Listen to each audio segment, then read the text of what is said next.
Power, obviamente repaso matemática financiera,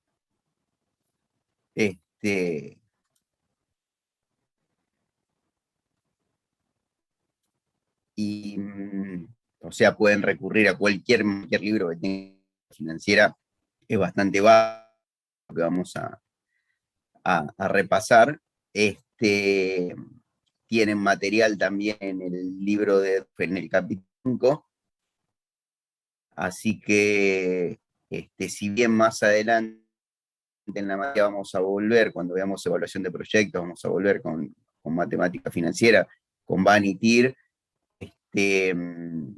Lo de hoy es básicamente tasa de interés, tasa de descuento, más de amortización. Así que vamos a hacer un repaso. Por ahí las diapositivas son bastante, parece medio largo, pero algunas cosas las podemos pasar un poquito más rápido. Así que bueno, no sé si alguien necesita aclarar algo, tiene sobre temas pasados. Recuerden lo que les dije siempre, no en aumento, preguntar sobre temas que se dieron hace 2 meses atrás. Traten de materia, y ir dando a medida que vamos viendo una clase después, pero no dejen pasar mucho más tiempo. Aparte de que sean los temas, confundimos a los compañeros. No queremos que se queden con dudas, pero traten de, si ya pasamos introducción de la materia, pasamos todo de que llegamos a capital de trabajo, no vuelvan a preguntar sobre este principio de la materia. Pero bueno, no hay problema. Si preguntan, vamos a estar. El tema es que es más fácil cuando ustedes mismos tienen más frescos y no mareamos tanto a los compañeros. Bueno, chicos, si no hay consultas, no hay dudas, vamos a arrancar, así no se hace tan... ¿Vos, Pablo, necesitas aclarar algo? ¿Todo bien con el tema de las monografías? No, por ahora no. Me han hecho consultas, me han mandado mail preguntando por algunas cuestiones de la confección de las monografías, pero Bueno, nada extraño o algo que por ahí tuviera que aclarar más allá de lo que ya habíamos hablado anteriormente. Así que por ahora, bien. bueno, perfecto. Bueno, chicos, entonces vamos a arrancar.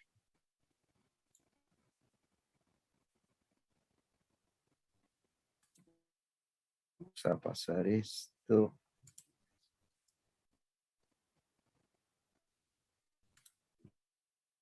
Vamos a compartir.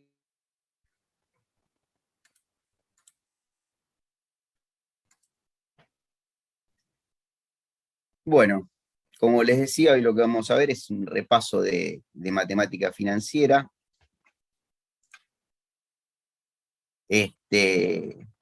Bueno, recordarán que es la matemática financiera, es la matemática aplicada al estudio del valor tiempo del dinero.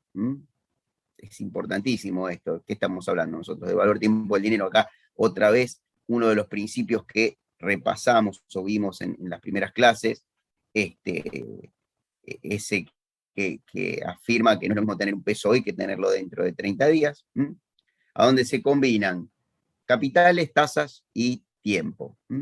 Obviamente nos ayuda y nos facilita la toma de decisiones sobre inversiones y financiamiento, que es lo que estamos viendo. Básicamente sobre qué tiene que decidir el administrador financiero, sobre inversiones y financiamiento.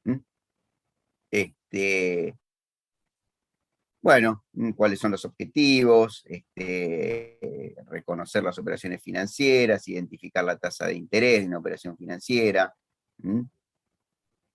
Eso es básicamente repaso. ¿Qué es una operación financiera? ¿Se acuerdan?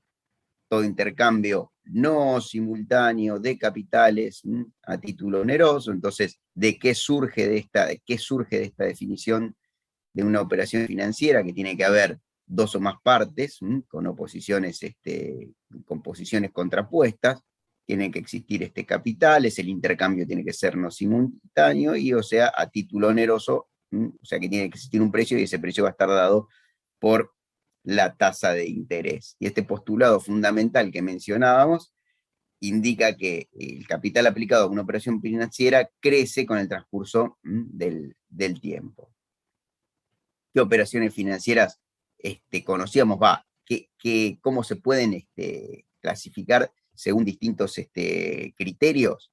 Y pueden ser, según se aplique el sentido en que se aplique la ley financiera, como operaciones de capitalización o actualización. Acá sí es fundamental, porque vamos a estar constantemente hablando de capitalización y actualización o descuento. Vamos a ver, bueno, vamos a repasar lo que eran operaciones simples y complejas. Pueden ser, según la duración, ciertas o contingentes. Y,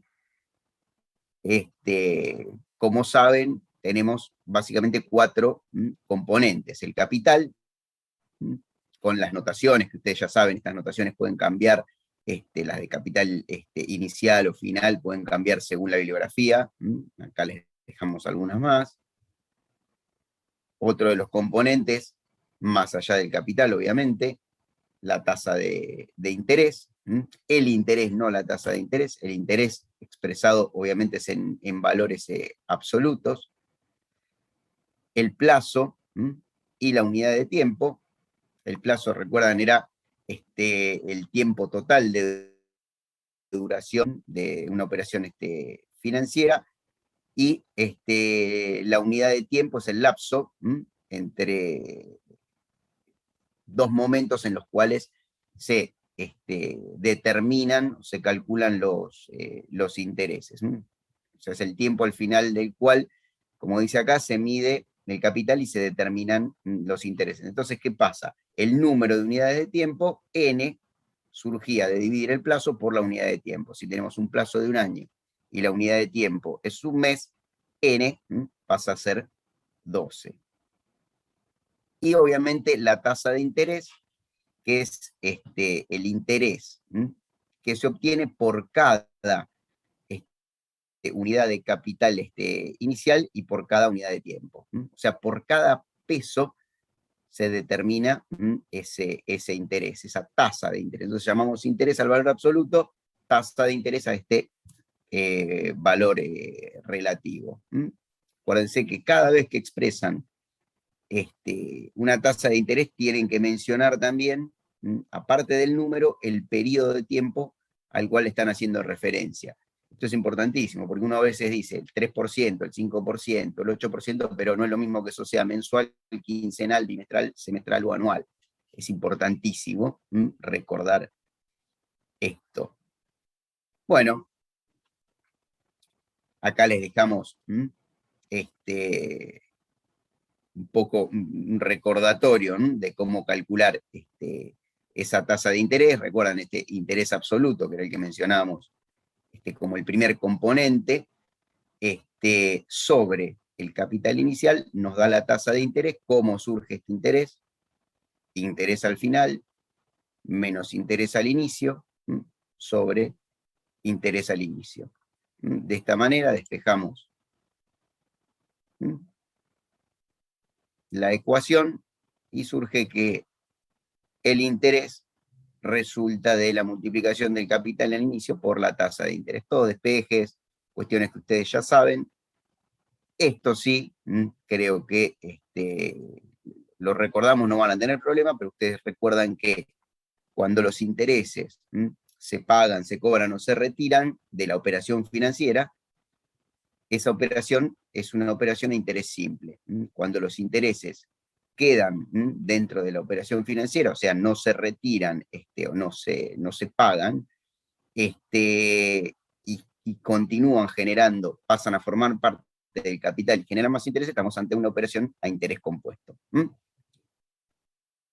Acá les dejamos una aclaración, que generalmente esto lo hacemos todos, y cuando nos expresamos decimos que la tasa de interés es del 10%, lo correcto es decir que el porcentaje de la tasa de interés es del 10%, porque en realidad la tasa de interés es el 0,10. Y hay que expresarla siempre con el periodo de tiempo al cual estamos haciendo referencia. Un detalle para recordar. Bueno, acá les dejamos qué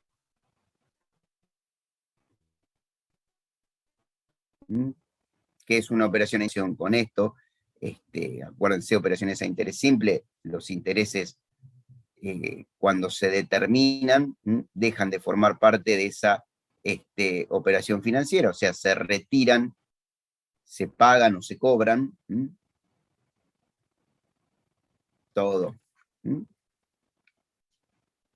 El desarrollo de cómo calcular ese interés simple, y ahora vamos a hacer una aclaración sobre esta fórmula, qué significaba esta fórmula, que el capital final al momento n surgía del capital inicial por 1 más i, en vez de por 1 más i a la n, como va a ser con el interés compuesto, por 1 más i por n.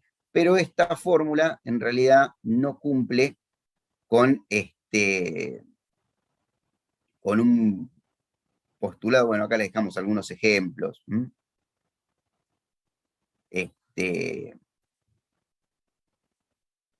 Quería ver antes de esto. Bueno. Que esto no cumple con el postulado básico de la matemática financiera, porque si bien esto es cierto desde el punto de vista matemático, no es lo mismo, ir obteniendo los intereses mes por mes que obtenerlos al final de la operación financiera. Entonces uno dice que el capital final es 130, como tienen acá en este desarrollo, en este ejemplito, pero ¿qué pasa? Estos intereses, los intereses en este ejemplo es del 10%, durante un periodo igual a N3, no es que se generaron los intereses de 30 pesos al final del plazo, sino que se generaron después de la primera unidad de tiempo, después de la segunda unidad de tiempo y al final de la tercera unidad de tiempo. Entonces no es lo mismo decir que tenemos 130 al final del plazo que decir tuvimos 10 pesos después de la primera unidad de tiempo, 10 pesos después de la segunda unidad de tiempo, 10 pesos después de la tercera unidad de tiempo, y ahí con la tercera unidad de tiempo recuperamos el capital. Por el simple hecho de que no es lo mismo tener un peso hoy que un peso dentro de 30 días. Por eso hacemos la aclaración que los intereses, como están ubicados en distintos momentos en el tiempo, si bien desde el punto de vista matemático esta ecuación es correcta, desde el punto de vista financiero no podemos aceptarla como correcta. Así que vale la aclaración. Bueno, le dejamos algún ejemplo, les mostramos el crecimiento como justamente los intereses.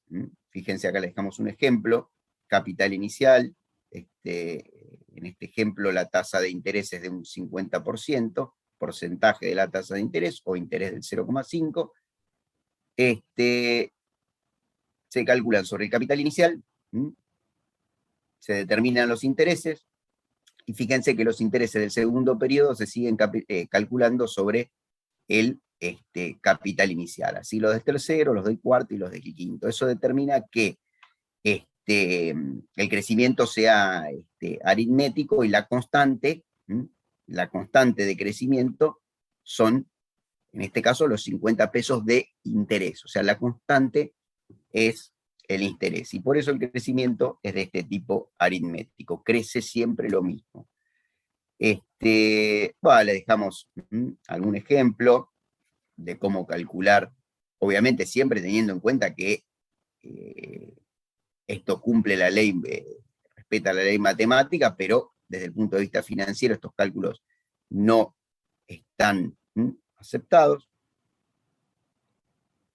Repasan lo que es interés compuesto. Acá recuerden que el interés compuesto, la característica que tiene es que cada vez que determinamos, cuando hacemos un corte, ustedes recuerden siempre que los intereses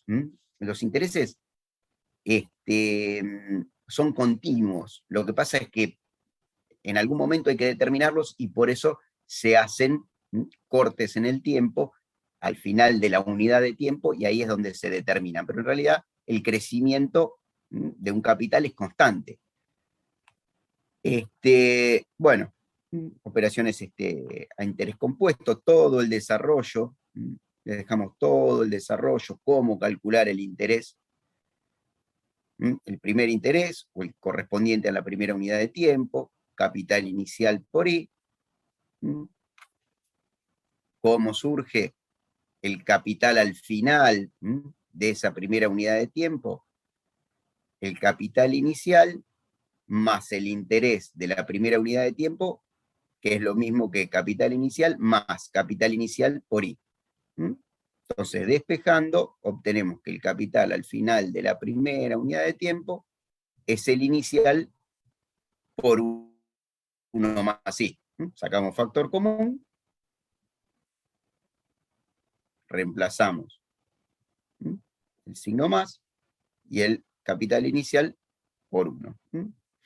Muy sencillo, acá no van a tener inconveniente. Cómo calcular el capital al final de la segunda unidad de tiempo y así podríamos seguir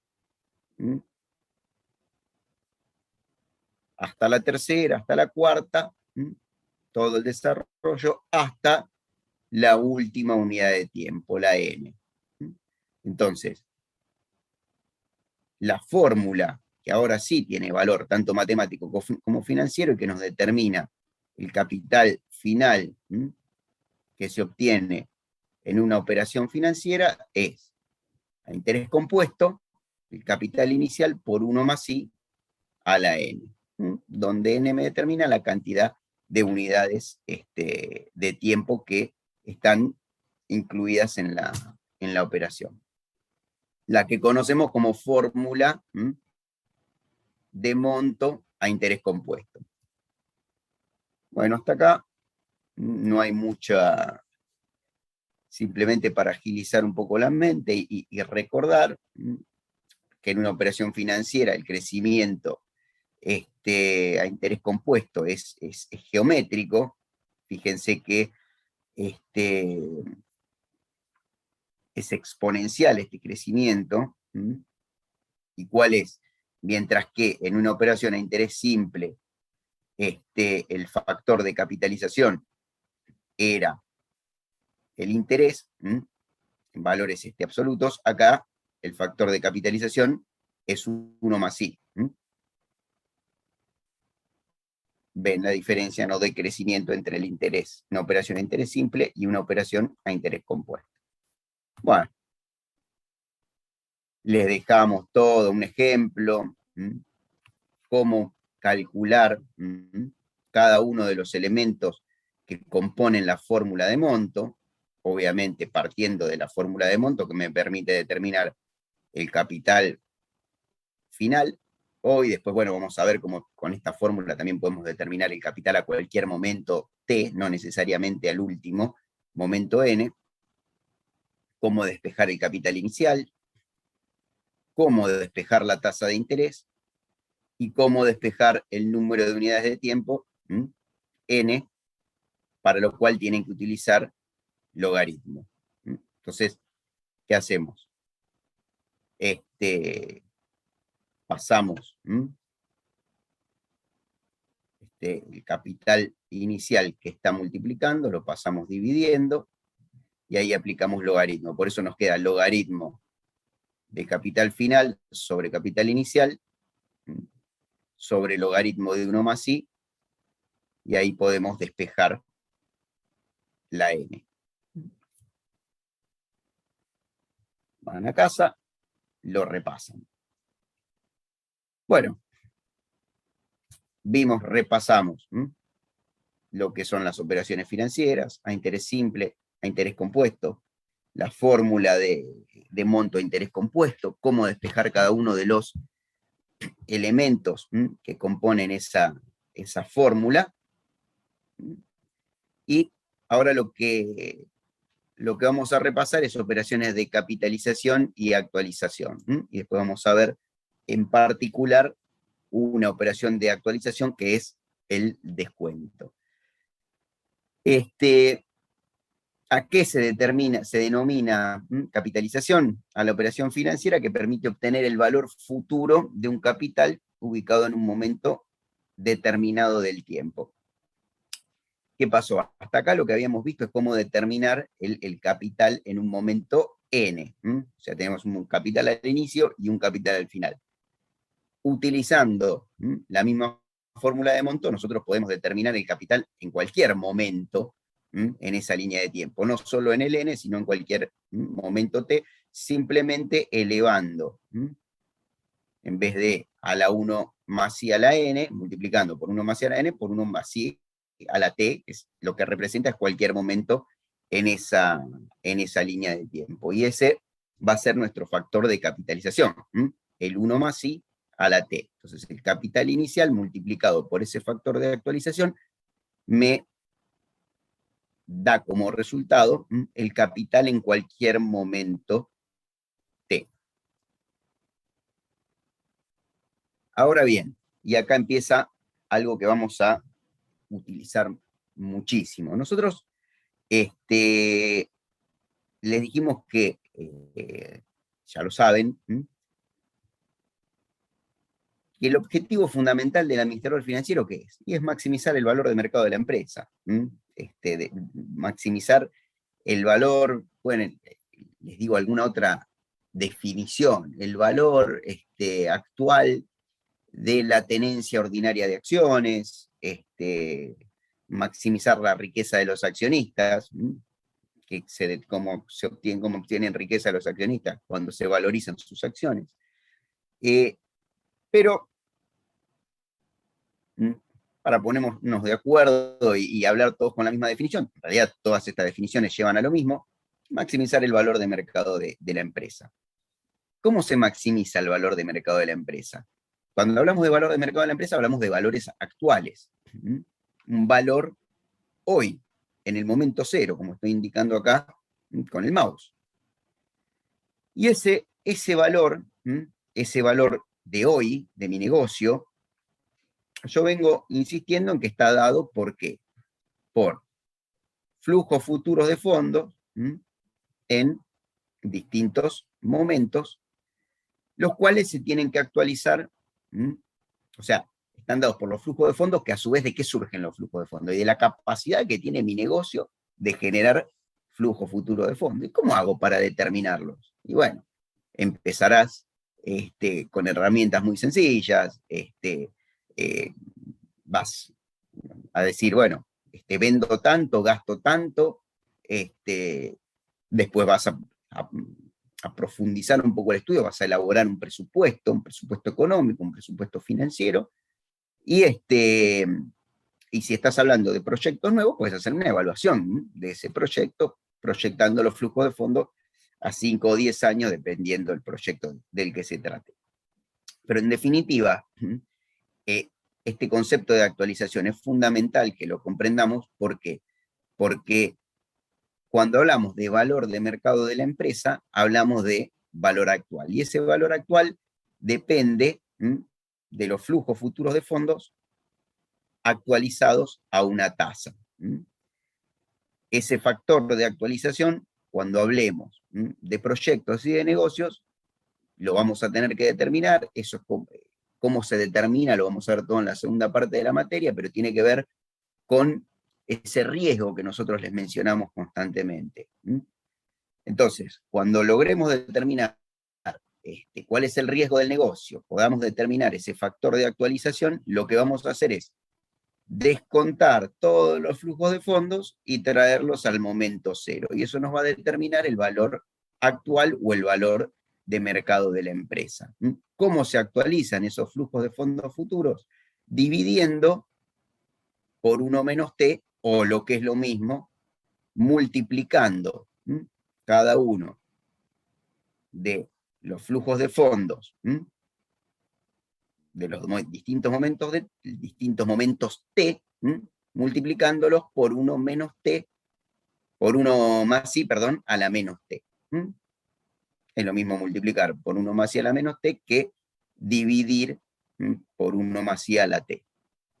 Entonces, supongamos que nuestro factor de actualización, y digo de actualización, no de descuento, y ahora vamos a ver por qué, nuestro factor de actualización es una tasa del 0,1 o del 10%. Supongamos que estos flujos son mensuales,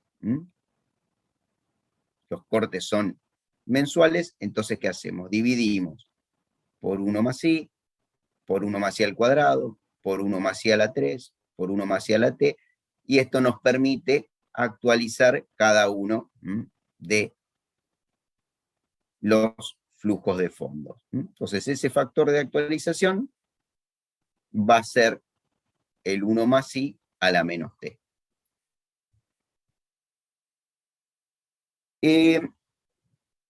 Acá les recordamos un tema con la variable tiempo.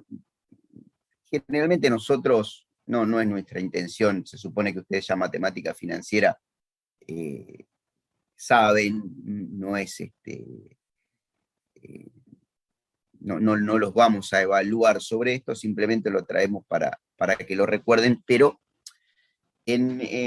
cuando hablamos desde el punto de vista financiero, generalmente las tasas están expresadas no en meses, bimestres, trimestres, sino en días. Entonces, tasa para 30 días, tasa para 60 días, y el año se toma por 365 días.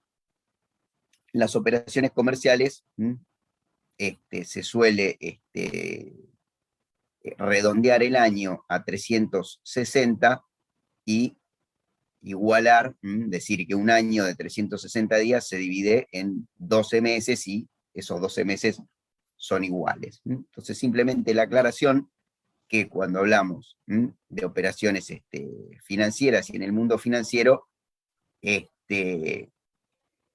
los años tienen 365 días y los meses tienen la cantidad de días que corresponden. Y las tasas van a estar expresadas en vez de tasa mensual, bimestral, semestral, tasa para 30 días, tasa para 60 días, tasa para 90 días. Bueno, van a tener que repasar qué son las operaciones financieras equivalentes. Son, acuérdense, 2 operaciones a donde un mismo capital aplicado a una operación financiera por un mismo plazo, pero con distintas unidades de tiempo, arroja, obviamente si hay diferentes unidades de tiempo habrá diferentes tasas de interés, pero arroja el mismo capital final. Cuando hablamos de operaciones financieras equivalentes, vamos a estar ante tasas de interés equivalentes. Entonces, 2 operaciones financieras, ¿cuándo son equivalentes? Cuando a partir, lo que dije recién, del mismo capital inicial, en un mismo plazo, pero con tasas diferentes, referidas a distintas unidades de tiempo, nos llevan a obtener el mismo capital final. Entonces, imagínense, en el plazo de un año, pero con distintas unidades de tiempo, en este caso 4 unidades de tiempo, o sea, con tasas que capitalizan cada 3 meses, o sea, tasas trimestrales, obtenemos el mismo capital final que con una tasa que es distinta, que pertenece a una unidad de tiempo mayor, a un semestre, que capitaliza en vez de 1, 2, 3, 4 veces, simplemente 2 veces. Estas operaciones financieras son equivalentes porque arrojan el mismo capital final y las tasas de interés correspondientes a ambas operaciones financieras, decimos que son tasas equivalentes. O sea, acá tenemos una tasa trimestral X, que no la sabemos porque no pusimos número, que es equivalente a una tasa semestral. Otros conceptos que van a tener que recordar son el concepto de tasa nominal, tasa proporcional, de tasa equivalente, que ya lo vimos, y de tasa efectiva. ¿Qué es la tasa nominal, chicos? Como lo dice su nombre, nominal es la tasa que está escrita y que se utiliza para, es la tasa de contrato. Pero es una tasa de referencia, es una tasa que si no se nos aclara cómo capitaliza, o sea, cuál es el periodo de capitalización, esa tasa nominal no tiene sentido. Entonces, cuando estamos ante una tasa nominal que generalmente viene expresada en forma anual, la notación la pueden encontrar según la bibliografía como IM o J sub M, y que normalmente está expresada en forma anual y por eso la encuentran con las siglas TNA. Esa tasa es una tasa de referencia. Pero ¿qué pasa? ¿De dónde surge esa tasa? Surge de la verdadera tasa de interés de la operación por M, que es M, es la cantidad de unidades de tiempo que están contenidas en el periodo. ¿Qué periodo? Y si la tasa nominal es anual, en el periodo anual. Entonces, la tasa nominal anual supone una capitalización. ¿Pero qué pasa? Lo normal es que en la práctica haya más de una capitalización en ese periodo. Entonces lo que surge es la tasa proporcional, que va a ser esta tasa que vemos acá, y que es la verdadera tasa de la operación financiera. Entonces, resulta esa tasa ahí de dividir la tasa nominal por la cantidad de subperiodos de capitalización que tenemos dentro del periodo en el cual estaba expresada la tasa nominal. Como les decía antes, si la tasa nominal está expresada en forma anual y la capitalización es mensual, obviamente vamos a tener 12 subperiodos contenidos en el plazo de la tasa nominal. Y ahí va a surgir la verdadera tasa que se va a utilizar o que se va a aplicar a la operación financiera. Esa es la tasa proporcional. Entonces, recordar que la tasa nominal es una tasa de referencia, esa tasa la vamos a tener que dividir, dependiendo cómo la información que tengamos, si nos dan la tasa mensual, la dividimos. Si la nominal es anual y nos dan la mensual, la dividimos por 12. Si en vez de decirnos que la tasa es mensual, nos dicen que la tasa es para 30 días, ¿qué hacemos? Y ojo acá, dividís por 365 y multiplicás por 30. Si la tasa es para 60 días, no podés dividir por 6 directamente, tenés que agarrar 365, si la tasa, dividirla por 365 y multiplicarla por 60. Por esto que decíamos, ojo con el uso de la variable tiempo. ¿Sí? Ojo con el uso de la variable tiempo. Recuerden eso. No los vamos a volver locos, pero no quiere decir que no lo tengan que saber. Bueno, entonces vimos tasa nominal, tasa proporcional. Nos queda por recordar qué es la tasa efectiva. La tasa efectiva es la que representa el rendimiento efectivamente obtenido a través de una operación financiera en un periodo de tiempo determinado. Generalmente ese periodo de tiempo está expresado en forma anual. Por eso generalmente solemos ver esta notación que hace referencia a la tasa efectiva anual. ¿Qué es esa tasa efectiva anual? Si vos tenés una operación financiera en la cual su periodo de capitalización es cada 30 días, para poder comparar con otras alternativas, por ejemplo, de financiamiento, cuyo periodo de capitalización en vez de ser cada 30 es cada 60 días, lo que tenemos que hacer es comparar. Y para comparar tendríamos que llevar todo a una misma unidad de tiempo, un mismo momento en el tiempo. Y para eso se utiliza la tasa efectiva. Esa tasa efectiva facilita la comparación y es la tasa que, capitalizando una sola vez en el periodo, en este caso anual, porque la tasa efectiva podría ser semestral o trimestral, pero tomemos, por ejemplo, ahora que la tasa es anual, la que queremos utilizar para comparar es anual y por eso queremos calcular la tasa efectiva anual. Bueno, ¿qué es la tasa efectiva anual? Es la tasa que, capitalizando una sola vez en ese periodo, me da como resultado el mismo capital final que capitalizando subperiódicamente. Bueno, entonces acá tenemos la manera de calcular, como les decía, la tasa efectiva anual, a donde decimos que 1 más I, a donde I sería la tasa efectiva, la que capitaliza una sola vez en el periodo, y es la que tenemos que buscar, es nuestra incógnita, es igual a 1 más la nominal dividido la cantidad de subperiodos de capitalización. Supongamos que la nominal es anual y los subperiodos de capitalización, el subperiodo de capitalización es mensual, ¿se acuerdan? 1 más la tasa del 12% anual dividido 12 a la 12. Pasamos el 1 que está sumando, restando, y ahí sacamos la tasa efectiva. A recordarlo. ¿Qué pasa? Yo recién les dije, les di este ejemplo con 12, o sea, una tasa anual y capitalización mensual. ¿Qué pasa si la capitalización es,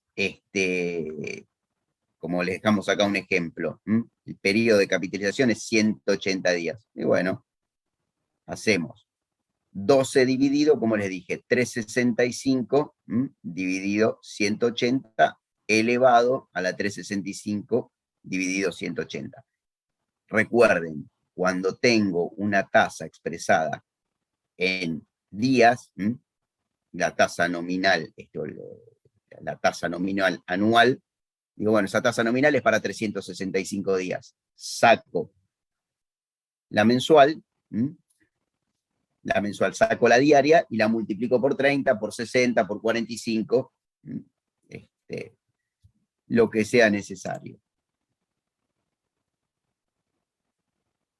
Sí, chicos, está en el aula, ya se lo dejamos todo, quédense tranquilos. Tienen todo el material para repasar. Bueno. Perdón que leo el chat. No, de nada, Paula.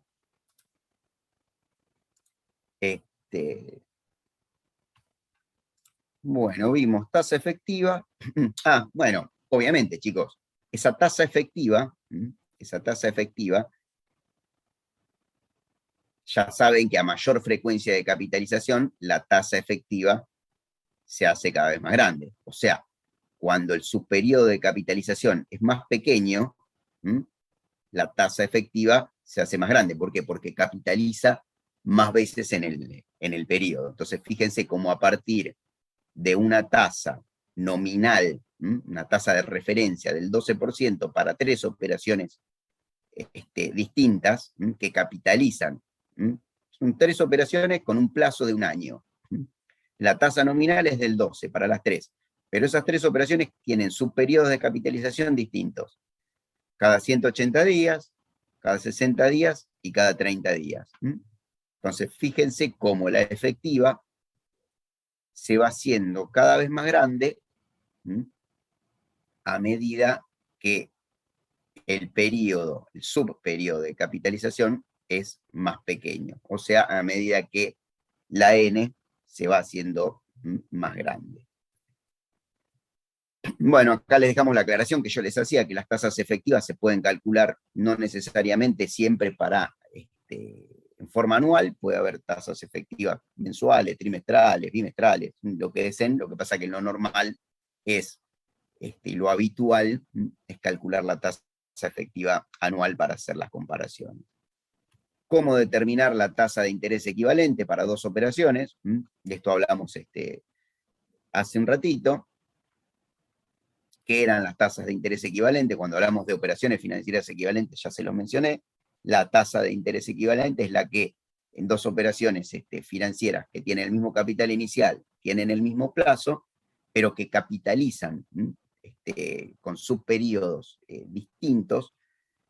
Obviamente va a haber dos tasas distintas que nos lleven al mismo resultado. Bueno, esas tasas son equivalentes. ¿Cómo hago para determinar esa equivalencia de tasa? Y bueno, igualo la tasa A elevada al plazo dividida por el periodo del subperiodo de capitalización, y la igualo a la B elevada al plazo dividida por el otro periodo de subperiodo de capitalización. No creo que tengan ningún inconveniente para repasar esto.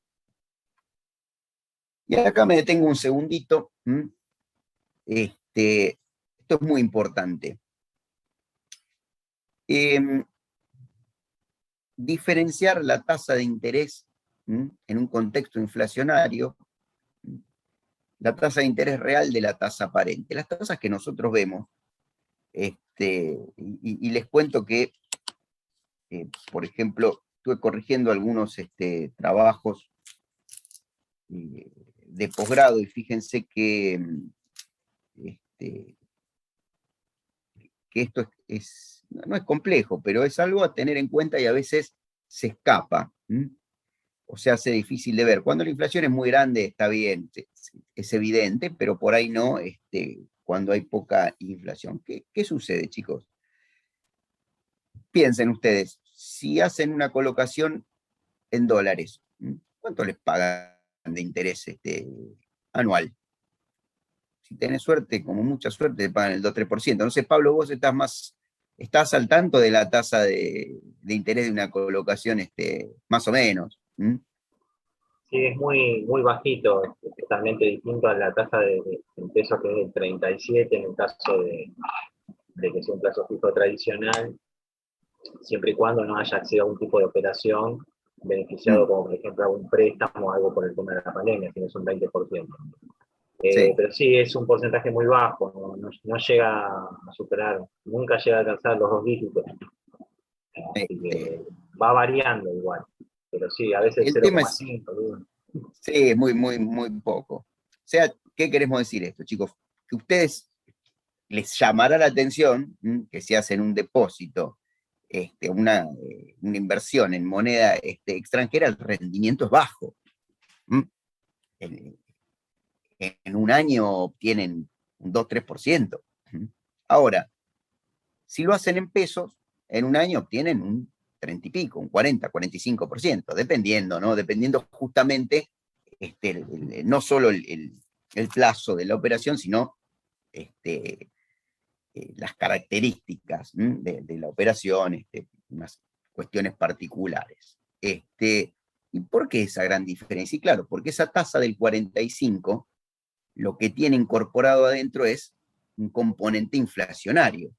Justamente es un rendimiento que me ofrecen del 45% porque el capital me lo está comiendo la inflación. Entonces esas tasas de interés que vemos que se utilizan en contextos inflacionarios son las que conocemos como tasas aparentes. Y tienen los dos componentes, el componente real y el componente inflacionario. Entonces, esta ecuación, que se llama la ecuación de arbitraje de Fisher, lo que dice es que 1 más la tasa aparente, que es la que conocemos nosotros, la que vemos por una colocación a plazo fijo en un banco local en pesos, que, como les digo, puede ser del 45% por ahí, o del 30 y pico, no importa.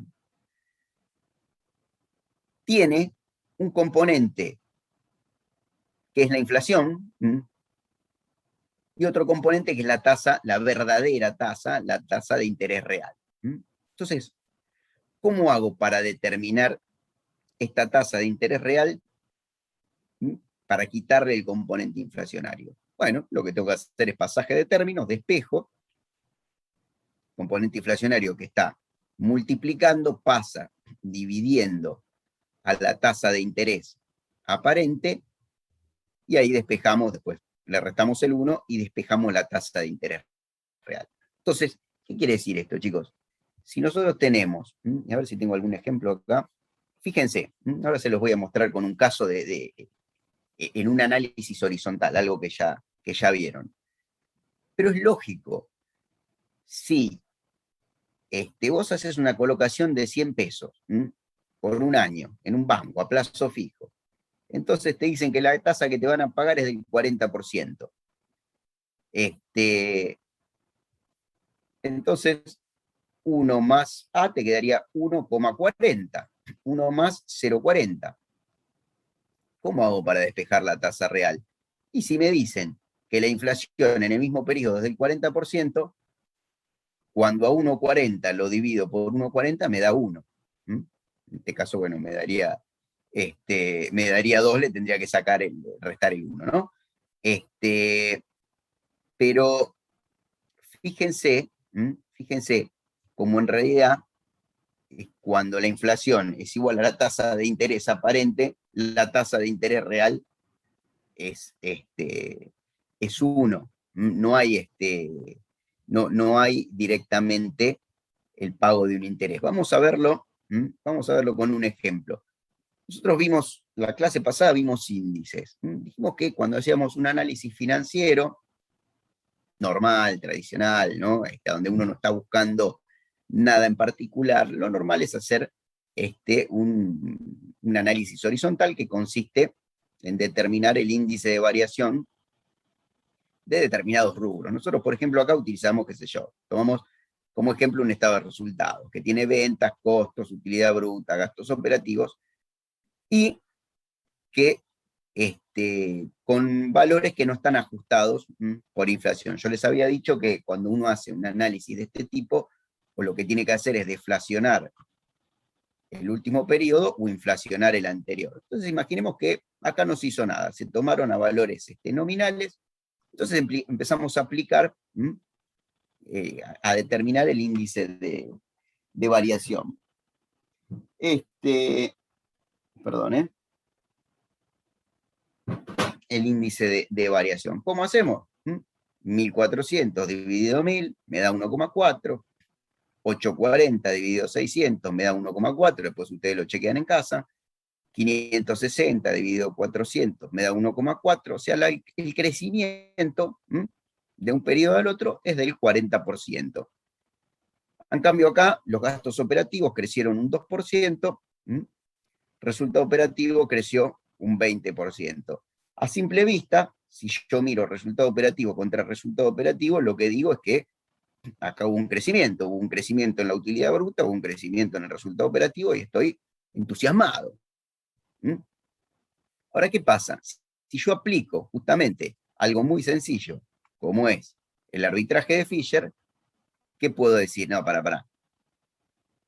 Este índice de variación, este índice de variación no es más ni menos que un índice de variación aparente. Es un 1 más I aparente. Es esto. Es 1 más 0,4. ¿Cómo hago para calcular? Como dice acá en el enunciado, ustedes después lo leen. Dice, para una tasa de inflación interanual entre el 31,12x1 y 31,12 del 40%. ¿Cómo hago? Divido por 1 más la tasa de inflación. Cuando yo divido por 1 más la tasa de inflación, me doy cuenta que este incremento en las ventas fue solo efecto de la inflación. Que en términos reales no hubo crecimiento, tampoco en el costo, tampoco en la utilidad bruta, sí hubo crecimiento. Si yo divido 2 dividido 1,40 me da 1,43, hubo un crecimiento del 43% en los otros gastos operativos, y al dividir el 1,20 por el 1,40 y restarle el 1, lo que paso a ver es que en realidad la inflación fue superior a el índice de variación aparente. Entonces el índice de variación real fue negativo. Entonces, simplemente para que ustedes vean un caso de aplicación. Esto es fundamental. ¿Cómo hace uno para sacar el componente inflacionario? Dividís por 1 más el componente inflacionario y le sacas ese componente y te queda la variación real. Bueno, nosotros vimos que era actualización, vimos capitalización, vimos actualización, capitalización, cómo llevar un capital hacia adelante, actualización, cómo traerlo desde el futuro hacia atrás, hacia el hoy, y una operación particular de actualización es la operación de descuento. ¿Qué diferencia hay entre actualización y descuento? En realidad, ambas son operaciones de actualización. Lo que pasa es que una cosa es actualizar con tasa de interés y otra cosa es actualizar con tasa de descuento. Por eso se dice que la operación de descuento es un tipo particular de operación de actualización, en la que se utiliza, en vez de una tasa I, una tasa D. Esa tasa D, la particularidad que tiene, y a diferencia de, bueno, acá tienen todo el desarrollo, el descuento, cómo se obtiene el descuento entre el valor nominal y el valor final, pero esa tasa de descuento, que les quede grabado, chicos, se aplica sobre el valor nominal del documento. Valor nominal, ¿qué es? Es el valor final, es el valor futuro del documento. Un documento que dice, páguese a Pablo Pinto la suma de 300 pesos dentro de 30 días. Ese es el valor nominal, es el valor futuro. El descuento de surge de la diferencia entre ese valor nominal y el que el banco le dé a Pablo. Si Pablo necesita plata, yo le firmé un documento que dice, páguese a Pablo Pinto dentro de 30 días la suma de 300 pesos, Pablo necesita hoy la plata, va al banco y descuenta ese documento. Y le dicen que la tasa de descuento es tanto. Aplican esa tasa de descuento sobre el valor nominal de ese documento, sobre lo que está escrito en el documento, los 300 pesos en este ejemplo, le hacen el descuento y se lleva 250 pesos. Le descontaron 50. ¿Cómo surge ese descuento? La diferencia entre el valor nominal y ese valor efectivo, que es el que le pagó el banco, 50 pesos. Ahora, ese descuento sobre el valor nominal me da la tasa de descuento. Entonces acá les recordamos cómo calcular, ¿no? Cómo despejar esa tasa de descuento, y cuando no hay solo una unidad de tiempo, sino que hay n unidades de tiempo, el valor efectivo, en vez de determinarse como el valor nominal por 1 menos d, se determina como valor nominal por 1 menos d a la n. Vamos a verlo acá y ahora les va a quedar, bueno, esto es fácil, acá les va a quedar bien clarito. Porque es fundamental que recuerden esto, que ya lo vieron. Piensen esto, chicos. Yo quiero que piensen en esto, porque no lo quiero que vean, no nos interesa acá tanto que ustedes vean esto aplicado a las finanzas personales. Uy, yo le pido un préstamo al banco, entonces... No, vamos a verlo desde lo que nos interesa a nosotros, el financiamiento de las empresas y el valor de mercado de las empresas. Entonces nos vamos a poner de los dos lados. Yo soy alguien que recurre a un banco porque necesita dinero, y Pablo es el banco, y su negocio es prestar dinero. Entonces, yo tengo un documento que vence dentro de un año, que dice, páguese a Alejandro Scopel la suma de 100 pesos dentro de un año. Lo voy a ver a Pablo y le pregunto, Pablo, vos que sos el dueño del banco, ¿me podés descontar este documento? Pablo me dice, sí, mira, mi tasa de descuento para operaciones a un plazo de un año es del 20%. Y como yo les dije, la tasa de descuento se aplica sobre el valor nominal.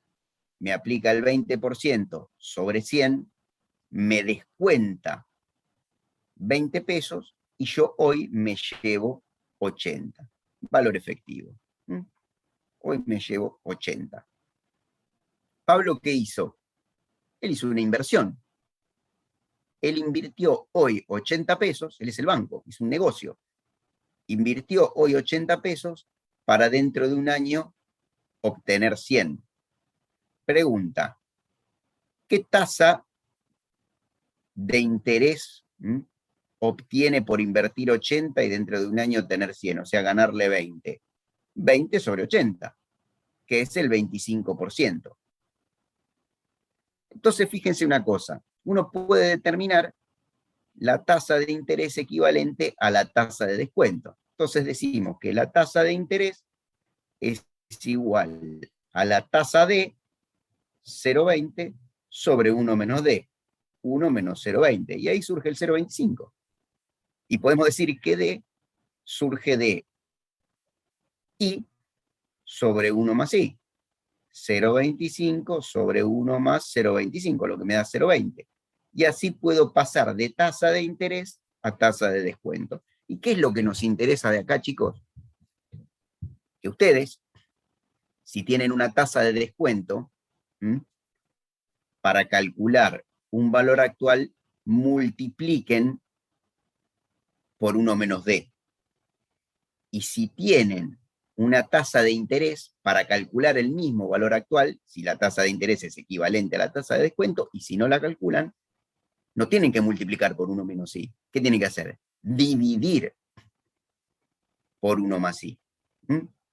Entonces, recuerden esto, que existe. Cuando ustedes tienen una tasa de descuento, se aplica sobre el valor nominal. Si quiero calcular la tasa de interés, digo que D es igual a 1 menos D, y con esa tasa de interés voy del valor efectivo al valor final. Y si yo quiero ir del valor final al valor efectivo utilizando I en vez de D, en vez de multiplicar por 1 menos D, ¿qué hago? Divido por 1 más I. Si yo hago 100 dividido 1,25, o sea, 1 más I, llego a los 80. No se habla más.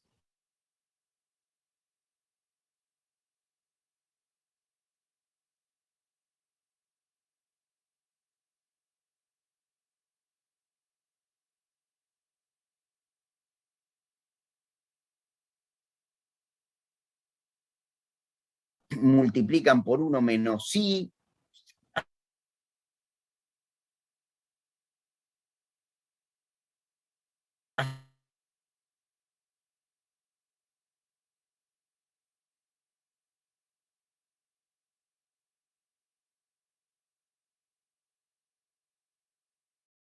Da cuenta y lo pueden ver en práctica realmente lo que sucede con este tipo de operaciones. Buenísimo. Gracias, Pablo. Bueno. Acá, bueno, lo que veníamos diciendo, actualización con tasa de interés y con tasa de descuento, dividir por 1 más I o multiplicar por 1 menos D.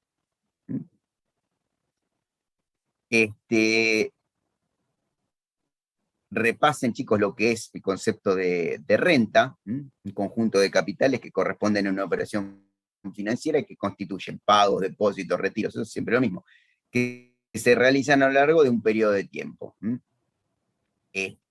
Fíjense, lo que habíamos visto nosotros hasta ahora es que partíamos de un capital inicial y obteníamos el valor final a partir de, y al revés, ¿no? A partir de un valor final obteníamos el valor inicial, pero siempre, ¿qué hacíamos? Siempre trabajábamos de a uno los capitales. ¿Se acuerdan que yo les decía, el capital en el momento T lo actualizamos y lo llevamos a 0. El capital en el momento 0 lo multiplicamos por 1 más I a la T y lo llevamos al momento T. Siempre de a 1. Bueno, cuando hablamos de rentas, ¿qué pasa? Se presentan más de un capital y ahora lo que vamos a hacer es operar en forma simultánea. Todos. Por eso hablamos de conjuntos de capitales que corresponden a una operación financiera y que se van pagando, cobrando o retirando a lo largo de un periodo de tiempo. Bueno, los elementos que se identifican en una renta son la cuota, que es el pago, el retiro, que se hace a lo largo del periodo de tiempo, el intervalo de pago, que es lo que constituye la unidad de tiempo, en definitiva, y el plazo total de la operación. Las rentas se pueden, de acuerdo a distintos criterios, se pueden clasificar de distintas maneras, temporarias o perpetuas, cierta contingente, de pago vencido, pago anticipado. Esto es importante, todo es importante, pero bueno, rentas temporal y perpetua la vamos a ver ahora. Vamos a ver cuándo utilizamos esto en la administración financiera. Una renta temporaria es la que tiene una cantidad X de cuotas. El plazo tiene un principio y un final. Una renta perpetua tiene un número infinito de cuotas. La renta es cierta cuando se conoce la fecha de inicio y finalización y es contingente cuando no se conoce alguna de ellas, o la de inicio o la de finalización. Esto porque está sujeto a un hecho, a un evento, por ejemplo, qué sé yo, no sé, un seguro de desempleo, un seguro de vida, a partir de un hecho que no tiene una fecha determinada en la cual puede suceder, se comienza a pagar la renta. De pago vencido y pago anticipado, pago vencido es cuando el pago, retiro o depósito, se realiza al final de la unidad de tiempo. ¿Vieron cuando hablamos de tasa de interés vencida o tasa de interés adelantada? Bueno, es esto, pago anticipado, se realiza al inicio de la unidad de tiempo. Inmediata y diferida, si inmediata si se produce en el primer periodo, ya sea al inicio de la unidad de tiempo o al final de la unidad de tiempo, pero en la primera unidad de tiempo, o sea, la renta inmediata, y la diferida es cuando hay un periodo de gracia. Supongamos, te dan un préstamo y te dan un periodo de gracia con intereses mensuales, cuotas mensuales, y te dan 3 meses de gracia. Ahí estamos ante una renta diferida. De pagos constantes y variables, hay que hacer referencia a que las cuotas sean iguales o variables, y según el momento de la evaluación de la renta, se puede evaluar la renta al final, o se puede determinar el valor actual, o sea, al inicio del plazo. ¿Por qué se desearía saber el valor final de una renta? Y porque uno puede hacer una inversión, va pagando cuotas, y lo que quiere saber es, al final de ese plazo, cuál va a ser el monto que va a retirar. Cómo puede suceder al revés. Uno va a pagar, le van a dar un préstamo hoy, y ese es el valor actual por el cual uno va a tener que pagar una renta futura. O sea, si me pongo del lado del banco, el banco hace una inversión hoy, va a recibir pagos futuros. Bueno, acá tienen, chicos, las fórmulas para determinar. ¿Se acuerdan que nosotros que le dijimos? Que al principio, cuando vimos actualización y capitalización, calculábamos el valor actual descontando o actualizando cada una de las cuotas. Justamente en este tipo de rentas, cuando las rentas son ciertas, temporarias, inmediatas, de pagos igualmente espaciados y constantes, podemos aplicar una fórmula para determinar el valor actual o el valor futuro. O sea, evaluar la renta al momento 0, evaluar la renta al momento n. Vamos a hablar, en este caso, de rentas, de ciertas características. ciertas, temporarias, por un plazo definido, inmediatas. La cuota se paga en el primer periodo, ya sea al inicio o al final, de pagos igualmente espaciados. Las cuotas se pagan siempre por el mismo plazo y constantes. Las cuotas son siempre iguales. Bueno, ¿cómo era la fórmula para calcular el valor actual de una renta de estas características con cuota vencida? La que ustedes conocen, que es que el valor actual es igual a la cuota por 1 más i a la n menos 1 sobre 1 más i a la n por i. Fórmula que esta sí es la única que pedimos, que sepan. Las demás las deducen. Esta, porque llegar hasta esta fórmula requiere de todo un desarrollo matemático que no nos interesa, ya lo habrán visto en Financiera, lo buscan en los libros. Pero esta acordátela. ¿Por qué? Porque es la fórmula que utilizás para el sistema francés. Ahora los vamos a ver, los sistemas de amortización. Pero acordate de esta fórmula, que también se puede expresar de esta manera. Es lo mismo. Esto para calcular el valor actual de una renta con cuota vencida. Entonces, te prestan hoy 1.000 pesos y los vas a pagar en N cuotas, de N cuotas de valor C, por un periodo de tiempo que incluye N periodos.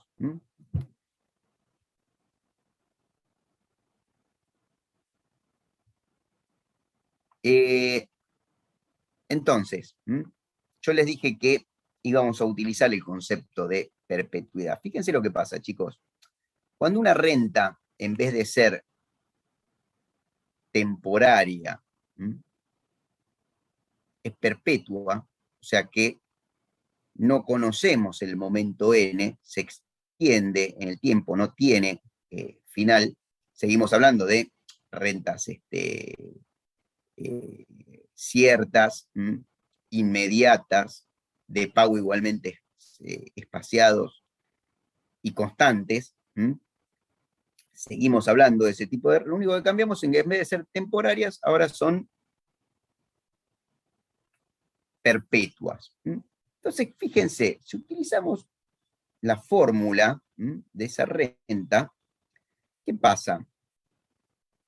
Cuando 1 más i a la n tiende a infinito, cuando esta n tiende a infinito, este 1 más i se hace un número infinitamente grande, ¿no? O sea, si elevamos 1 más i a una n que tiende al infinito, se hace un número tremendamente grande. Y este menos 1, en realidad pasa a ser insignificante, por lo que podemos decir que con una n tendiendo al infinito, 1 más i a la n menos 1 es igual a 1 más i a la n. Entonces podríamos simplificarlo. Entonces, ¿qué decimos? Que ¿cómo se determina el valor actual de una perpetuidad? Directamente dividiendo cuota sobre i, sobre la tasa de interés. ¿Por qué es importante esto, chicos? ¿Y cuándo lo van a utilizar? Por ejemplo, acá en matemática financiera, en administración económico-financiera, perdón, cuando hagamos evaluación de proyectos. Cuando uno, se los aclaro porque me gusta a veces que ustedes vean que tiene utilidad esto que estamos viendo. Pero imagínense que ustedes están evaluando un proyecto. Evalúan un proyecto y dicen, mira, determiné que la inversión, mira, para poder fabricar chupetines, tengo que tener esto, tengo que comprar aquello, esto, bla. Determino la inversión. Hacen un presupuesto integral de toda la empresa, presupuesto de las distintas áreas, producción, comercialización, administración, presupuesto operativo, presupuesto de inversiones, determinan los flujos de fondos. En función de ese presupuesto de un ejercicio, lo proyectan a 5. ¿Y por qué lo proyectan a 5? Porque a su vez determinaron que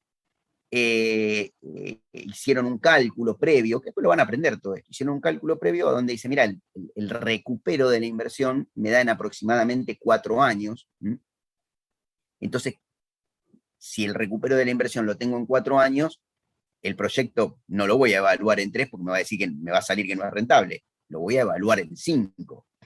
Podría evaluar en 10 también. Entonces lo evalúo en 5, pero yo hago una pregunta. Vos le pones un horizonte de planeamiento, tu horizonte de planeamiento es de 5 años, pero después que vas a bajar la persiana y no vas a trabajar más. No, el negocio sigue. ¿Cómo haces para reflejar, en una evaluación de proyectos los flujos de fondos que va a generar tu negocio después del año 5? Y bueno, hay distintas técnicas, después la van a ver, pero una es esta, es determinar una perpetuidad de un flujo de fondo anual promedio, que se puede ajustar, después lo vemos, pero se puede ajustar descontándole las depreciaciones y amortizaciones, porque en algún momento, si tenés máquinas, por ahí cada 10, 15 años la tenés que cambiar. Pero ¿qué pasa? Bueno, podés hacer un proyecto y decir, no, pero pará, ahí yo, qué sé yo, viviré 60 años más, entonces no, voy a hacer 60 años de flujo de fondo. No, no podés, si no tiene sentido. Entonces, ¿cómo representás esto con una perpetuidad? ¿Y por qué con una perpetuidad? Vos fíjate que si tu cuota, si vos multiplicás esa cuota, la vas dividiendo por, imagínate la línea de tiempo. Voy a volver acá. ¿Se acuerdan?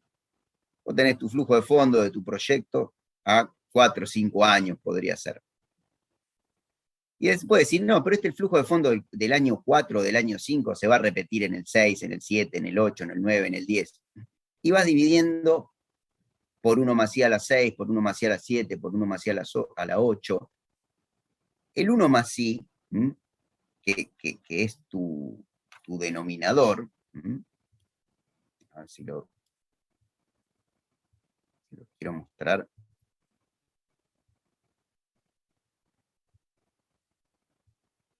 En diapositivas previas, a ver si tengo algún...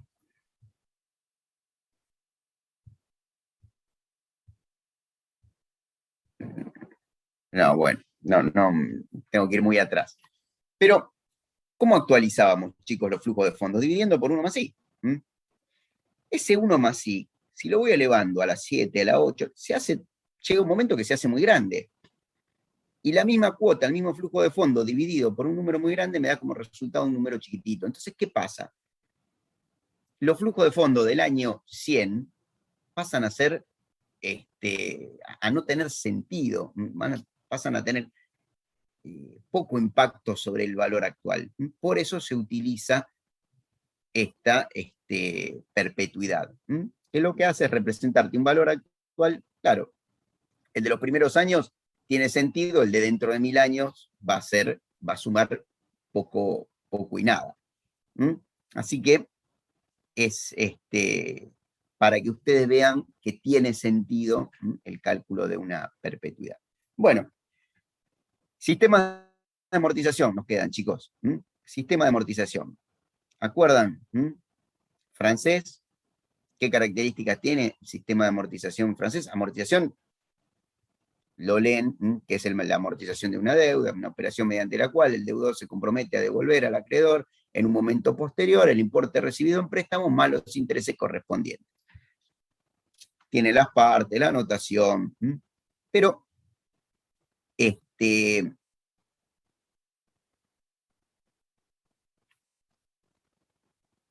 puede haber pago único, pagos múltiples, uno un valor actual lo va devolviendo en cuotas,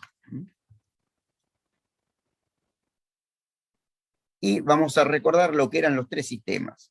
Francés, ¿qué característica tiene el sistema francés? Que la cuota, y en todos los sistemas, en los 3 que vamos a ver, la cuota está compuesta de 2 partes, con una característica particular en el americano, que hay veces que la parte de amortización es 0, pero en los 3 sistemas de amortización la cuota consta de 2 partes, una de interés y una de amortización. Entonces la cuota tiene una parte de amortización y una parte de interés. En el sistema francés, ¿la característica cuál es? En el sistema francés, las cuotas son iguales, las cuotas totales. En todos los sistemas, el interés se calcula sobre saldo. Por lo tanto, si cada cuota tiene una parte de amortización y una parte de interés, y yo voy amortizando, voy devolviendo capital, el interés que voy pagando, si el capital se reduce, el interés es cada vez menor. La fórmula es la que le mencioné hace un ratito. Valor actual es igual a la cuota por 1 más i a la n menos 1 sobre 1 más i a la n por i. Si yo quiero calcular lo adeudado, cuando me faltan pagar todas las cuotas, en la n, si tengo el valor de la cuota y quiero calcular lo adeudado, claro, si yo compro un auto, lo pago 1.000.000 de pesos y lo voy a pagar en cuotas, y me dice, mira, la cuota es de tal valor y la cantidad de cuotas son 12. Y sí, cuando yo aplico esta fórmula, con tal cuota y N12, ¿qué me da? El valor del auto, 1.000.000 de pesos. Ahora, si yo ya pagué algunas cuotas y quiero calcular el valor del auto después de haber pagado 3 cuotas, lo que tengo que poner en la N es la cantidad de cuotas que me faltan pagar. Cantidad de cuotas que me faltan pagar. Por eso, cuando me faltan pagar todas, lo que me falta pagar es el total del valor del auto. Entonces, por ejemplo, un préstamo por 1.000 pesos, que se paga en 5 cuotas, a una tasa del 10%, aplicamos la fórmula, decimos que esta cuota, que es nuestra incógnita, ¿qué hacemos? La despejamos. ¿Y cómo hacemos para despejar? Bueno, damos vuelta a la ecuación, ¿no? Lo que está dividiendo pasa multiplicando, damos vuelta a la ecuación, entonces decimos que la cuota es igual al valor actual, 1.000, por 1 más i a la n, perdón,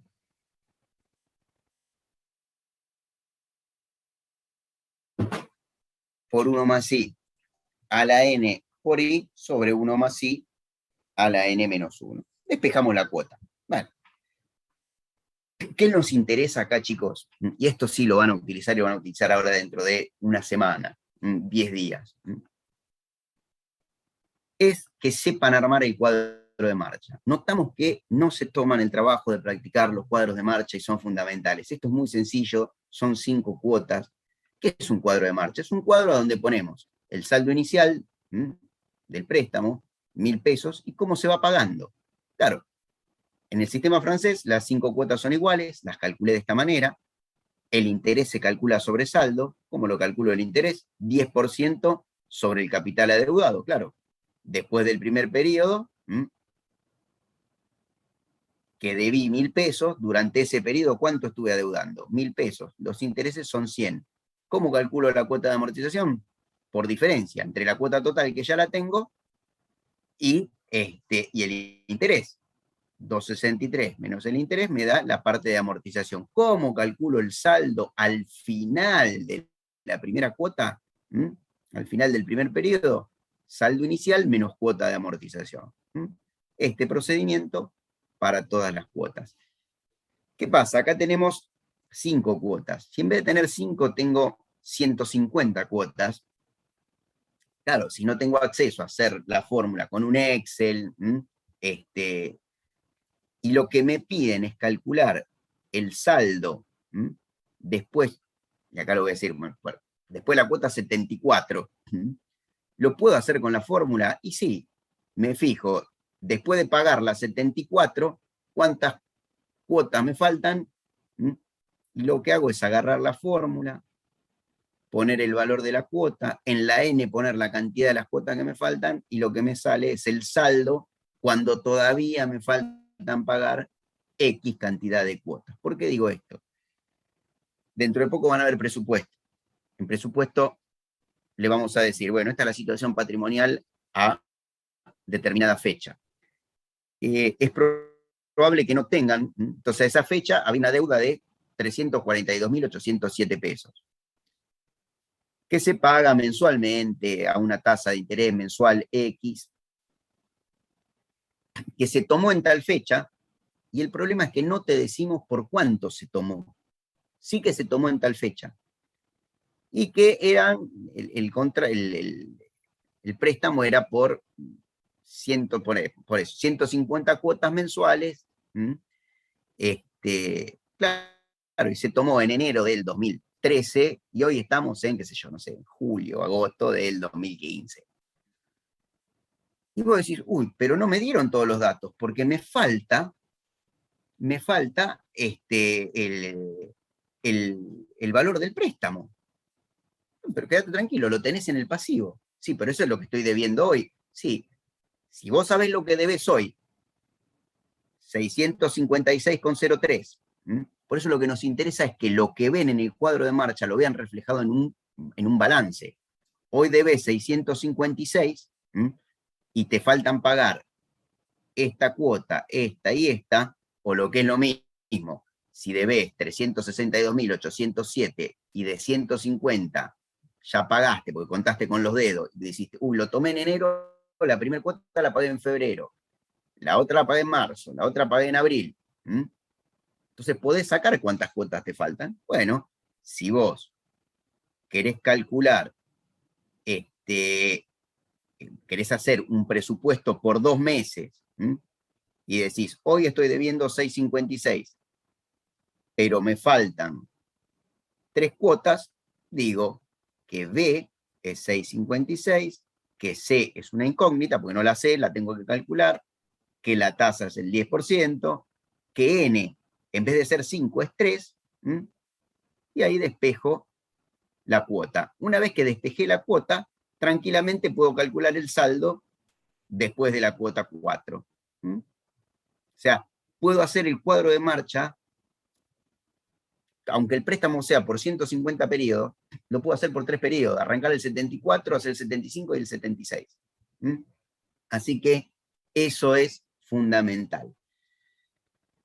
¿Por qué sistema francés? Si ustedes van, tienen simuladores, pueden entrar al banco, el simulador del banco, que era el Nación, estaba bueno.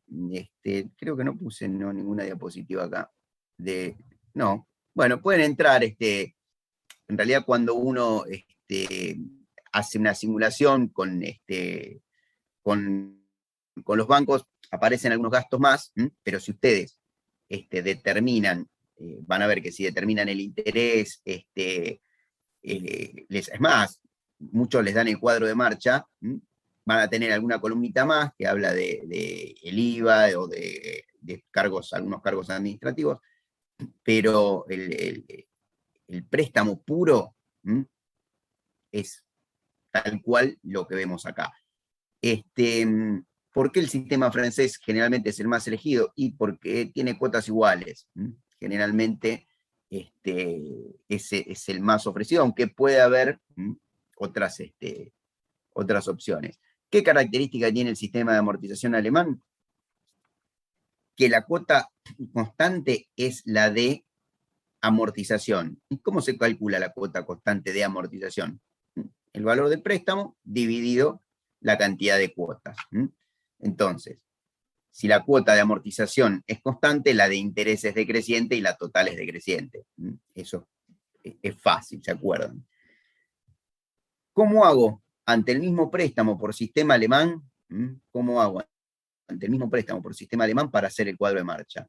Lo que tengo que hacer es agarrar el valor del préstamo, 1000, dividirlo en 5 cuotas, y eso me da la cuota de amortización. El mecanismo para calcular el saldo después de la primera cuota es el mismo. Saldo final menos cuota de amortización, saldo inicial menos cuota de amortización, saldo final, y así sucesivamente. Lo repasan. Y nos queda el sistema de amortización americano, que la característica que tiene es una sola cuota de amortización al final, y todas las demás son cuotas a donde la amortización es 0 y el interés es sobre saldo. Bueno, es importante que entiendan estos cuadros de marcha, que puedan volcar la información o que cuando ven un balance, cuando vean un balance, identifiquen, mira, yo estoy parado en el cuadro de marcha, este balance me da la foto acá. Entonces, si yo tengo la foto acá, el mes que viene, ¿cuánto tendría que pagar? Y tendría que pagar cuota de 100, amortización 0, interés 100, y el otro mes, mira, justo tendrías que pagar la cuota total, que es la última, que incluye, eso es lo que nosotros pretendemos, que conozcan los tres sistemas y que puedan maniobrar y determinar en cualquier momento dentro del plazo los intereses, la parte de amortización, el saldo, en cualquier momento. Bueno, yo acá no...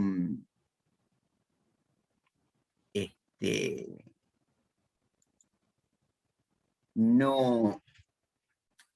Pensé que tenía por ahí un ejemplo más, pero igual no importa. Les comento algo, chicos. Cuando lo van a ver por ahí más adelante, pero ¿cuál es el sistema de financiamiento más conveniente?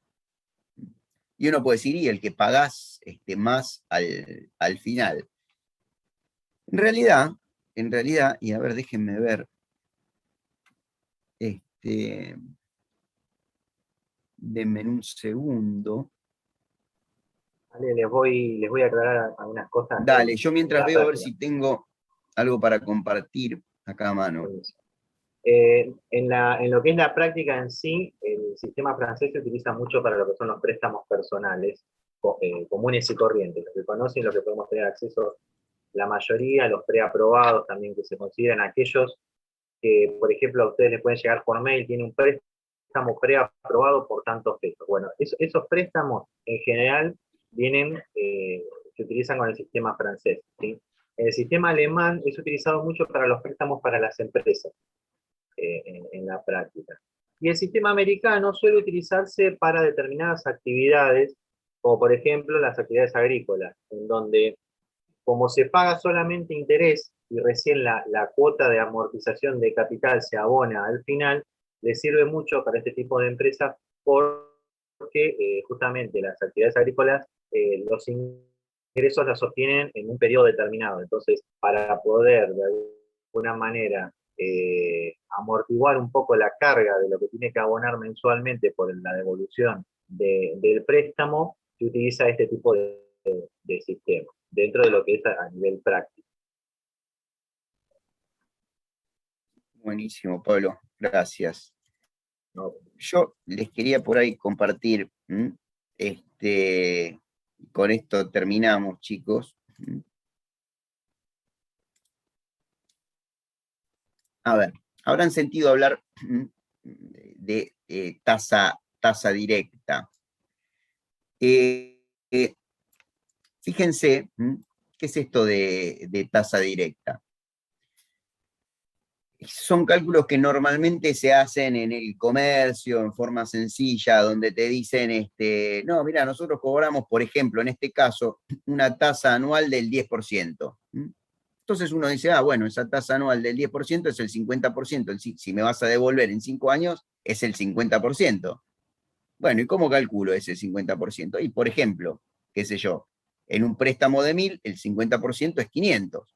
Entonces, ¿qué hacen? Agarran los 1.500, lo dividen por 5, o sea, le suman al préstamo, le suman el 50%, lo dividen por 5 y devuelven en 1, 2, 3, 4, 5 cuotas de 300.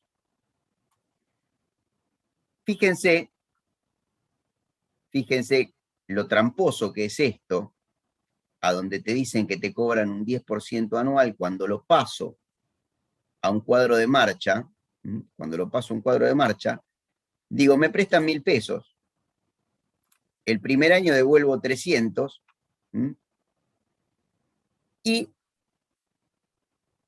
el interés que tiene implícita esta operación, el interés que tiene implícito esta operación no es el 10% anual, es el 15,24% anual.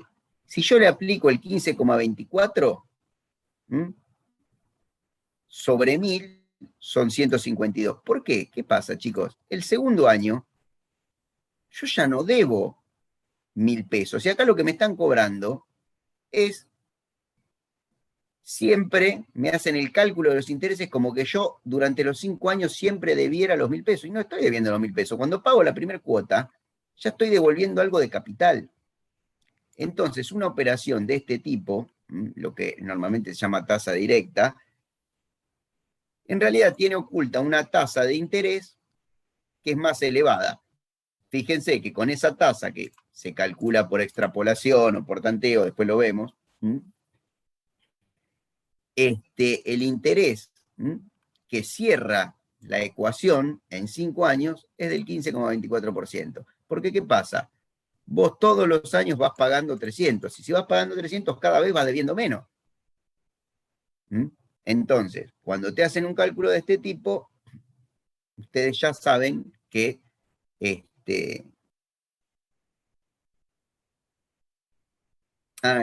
contestaste vos, Pablo.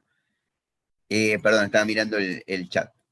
Que una operación de este tipo tiene oculto una tasa de interés mucho más alta, que si fuese un préstamo, lo pueden calcular ustedes, a 5 años por sistema francés a una tasa del 10% anual, se van a dar cuenta que lo que pagan es menor. Aparte, otra cosa, chicos, fíjense, yo hago un sistema francés al 10%, un alemán al 10%, un americano al 10%. Esto no tiene sentido, y esto es lo que tienen que saber ustedes. ¿Por qué? Porque cada una de estas cuotas que se pagan en distinto momento del tiempo. Entonces uno lo que tiende a hacer es a sumarlas y decir, no, pero pará, mirá, al final de 5 años pagué 1.318, en este pagué 1.300 y en este pago 1.500. Pero hay una gran diferencia, chicos. En el americano pago mucho al final. En el alemán pago mucho al principio. Y en el francés, por eso, fíjense, por eso uno me da 1.500, pago mucho al final. En el alemán, pago más al principio. Y en el francés, lo distribuyo todo parejo. Si bien lo que termino de pagar nominalmente es distinto, en realidad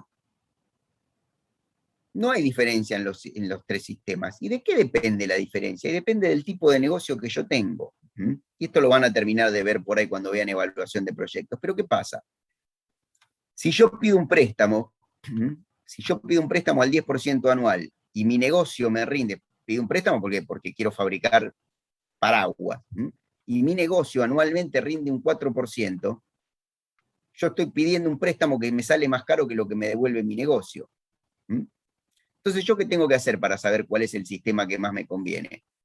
Tengo que dividir los flujos de fondos por 1 más la tasa de rendimiento de mi negocio, que es, en este caso, el 4%. Y ahí determino el valor actual de cada una de las cuotas y veo cuál es el sistema que más me conviene. Fíjense, sistema francés, alemán y americano. Si me cobran el 10% y mi negocio, estos son distintos ejemplos, ¿no? De lo que yo gano, de lo que gana mi negocio. Si mi negocio gana el 4, el 8, el 10 o el 15. Y vamos a centrarnos en este. Si mi negocio gana el 10%, el valor actual de estas cuotas es 1.000 por sistema francés. El valor actual de estas cuotas es 1.000 por sistema alemán. El valor actual de estas cuotas es 1.000 por sistema americano. ¿Qué quiero decir con esto? Que si pido un préstamo al 10% y mi negocio rinde el 10%, cualquiera de los 3 sistemas es lo mismo. Ahora, la cosa cambia si mi negocio rinde menos que el 10%. Cuando yo tengo un negocio que rinde menos que lo que me cuestan los préstamos, lo que tengo que hacer es sacarme los préstamos rápido de encima. Entonces, fíjense, si mi negocio rinde menos que el 10%, o sea, rinde el 4%, yo divido por 1 más I. ¿Y cuál es el más caro de todos? ¿Mm? El americano, el que lo pago al final. ¿Por qué? Porque mi negocio, año que pasa, va rindiendo el 4%, rinde el 4% y no llego a juntar nunca el 10% anual. Entonces, cuanto más tiempo pasa, más esa diferencia entre el 4 y el 10 se me va haciendo más difícil de pagar. Entonces, el más conveniente, el que me sale más barato, es el alemán. Al 8% me sigue conveniendo más el alemán, al 10% el que más me conviene son los tres, porque son exactamente iguales. Ahora, cuando mi negocio rinde más que el 10%, ¿qué me conviene hacer? Me conviene quedarme con la plata, en vez de pagar, en vez de devolver el préstamo, me conviene quedarme con la plata, ponerla en mi negocio, hacerlo rendir el 15%.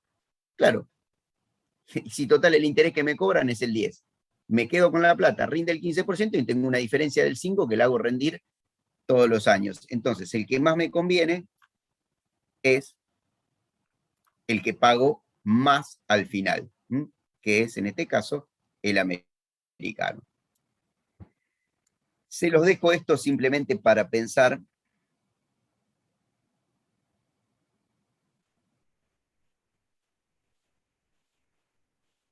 Ah, Luis, bueno, es fácil, después, después te lo paso. Igual, si querés, te lo dejo acá, mira, tasa directa es, a vos te dicen que es el 10% anual, te dicen en 5 años es el 50%. Agarran el valor actual, le suman el 50% y te lo dividen en 5 cuotas. Y en realidad, lo que pasa es que yo te lo voy a subir, pero hasta ahora no, vos por ahí sí ya sabes calcular la TIR, por una forma, pero bueno, se lo subimos, Luis, no te das problema. Les va a servir más para el final que para ahora. Ahora le digo a Gaby que lo suba, no te das problema. Entonces les decía, chicos, es importante que vayan entendiendo esto, porque esto les va a servir para la segunda parte de la materia. Que en realidad, a vos, dependiendo cómo sea tu negocio, por ahí, si tu negocio tiene una tasa de rendimiento que es inferior a lo que te cuesta el préstamo, sacate el préstamo rápido de encima. Si tu negocio rinde más, patealo para adelante y aprovecha el financiamiento. Así que bueno, ahora sí, chicos, con este tema yo los dejo tranquilos. No sé si quieren. Vos, Pablo, te habían preguntado algo, ¿no? Sí, ahí Paula había consultado si tenía que ver el tema del leasing con el sistema americano. Ten en cuenta que el leasing es otro, eh, hace referencia a otra cuestión, el leasing. El leasing es, vulgarmente se le dice que es una especie de alquiler. Apunta a otras cuestiones. En ese caso, acá estamos hablando de préstamos, ¿sí? Y los sistemas de amortización apuntan justamente a eso, a préstamos, a cómo se ejecuta o tiene la funcionalidad de ese préstamo, ¿sí? Con un sistema, en el caso de francés, tengan en cuenta que con el sistema francés, cuando llegan a la mitad de las cuotas, no es que abonaron la mitad del capital, ¿sí? Tengan en cuenta la gran carga que existe al principio de interés, ¿sí? Tengan en cuenta que el interés va a ser decreciente y la amortización de lo que va a ser capital va a ser creciente. Por eso muchas veces el sistema francés es uno de los más utilizados justamente porque, bueno, donde más ganancia puede llegar a tener una entidad financiera a partir de ese tipo de sistema. Y bueno, el americano, como les decía, es muy aplicable a las empresas, el alemán y el americano para aquellas que están destinadas a lo que es la parte de agricultura, en donde van a tener ingresos en determinados periodos y en otros no. Entonces es muy aplicable para ese tipo de organizaciones o de empresas. No sé si quedó claro.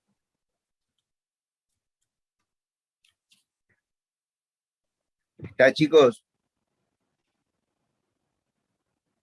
Ahí Paula preguntó otra cosa. ¿Eh? Sí, habrá distintos. Sí, las tasas son. Cada operación tiene su tasa, porque aparte ahí la tasa, chicos, depende de otros factores. del valor residual, del momento en que se paga el valor. Lo vamos a ver después, leasing, quédense tranquilos. Este valor residual, el monto del valor residual, el momento. Acuérdense que las tasas dependen justamente de los momentos, capitales y tiempo. Entonces, si varías el capital, si varías el tiempo, varía la tasa. Esas son las variables. No, sirven también para leasing, después lo vamos a ver. Vamos a ver los sistemas de amortización aplicados a leasing, porque en definitiva, no quiero avanzar porque vamos a mezclar temas, pero en definitiva, vos lo que haces es, en el leasing, pagás una cantidad de cuotas y después pagás un valor residual. Bueno, esa cantidad de cuotas, o sea, el valor del bien, le sacás el valor residual de una manera particular, dependiendo los momentos del tiempo, pero ¿qué pasa? Si vos tenés un bien que lo comprás con leasing, por ese bien una parte la vas a pagar con el valor residual, por la otra parte, y lo puedes hacer con otro sistema que puede ser un francés, un alemán, un híbrido, podría ser, porque ya si te empiezan a dar periodos de gracia, se le puede aplicar pero sí, vamos a ver, por ejemplo, francés y alemán aplicado al leasing. Vayan repasando un poco también lo que vieron en bancos y seguros, ¿sí? En bancos y seguros, entidades financieras, una materia que ya tuvieron, que ahí vieron leasing, vieron sistema de amortización, eso los puede ayudar un poco también a contextualizarse y a complementarlo con lo que estamos viendo acá. Bueno, chicos, de mi parte es todo. Los dejo tranquilos. Si quieren consultar algo, nos quedamos unos minutitos más. Y si no, los que quieren ir saliendo, los Alejandro, despedimos. Sí. ¿qué tal? Para ir practicando algo, ¿tenemos algún ejercicio o algo? No, porque no les vamos a tomar ejercicios sobre esto. Esto lo vamos a ir viendo aplicado a otros tipos de ejercicios. Entonces, cuando aparezcan los otros tipos de ejercicios, van a necesitar aplicar Por eso es repaso, simplemente.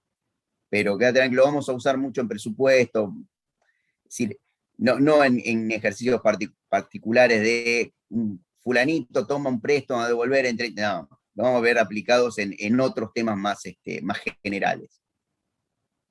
Bueno, dale, gracias. No, de nada, Maximiliano.